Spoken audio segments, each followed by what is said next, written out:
Details చూస్తే America Iran పరస్పర దాడులతో పశ్చిమాసియా మళ్లీ రణరంగంగా మారింది. హార్ముజ్లో అమెరికా దళాలే లక్ష్యంగా ఇరాన్ సూసైడ్ డ్రోన్లతో విరుచుకుపడింది. వెంటనే అప్రమత్తమైన యుఎస్ సెంట్రల్ కమాండ్ 4 ఇరాన్ డ్రోన్లను గాల్లోనే కూల్చివేసింది. ఇరాన్ దాడులకు ప్రతీకారంగా ఘోరుగ్, ఖేష్మా ఐలాండ్లోని నిఘా రాడార్ కేంద్రాలపై క్షిపణుల వర్షం కురిపించింది. మరిన్ని దాడులు జరగకుండా ఉండేందుకు ఆత్మరక్షణ దాడులు చేయాల్సి వచ్చిందని ప్రకటించింది.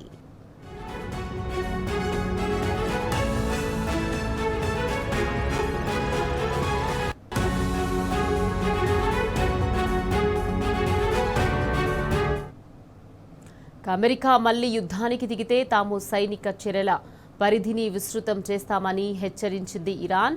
హార్ముజ్తో పాటు హిందూ మహాసముద్రం, బాబ్ ఆల్ మందాల్, ఎర్ర సముద్రం, మధ్యధర సముద్రంలోని అమెరికా స్థావరాలపై దాడులు చేస్తామని వార్నింగ్ ఇచ్చింది.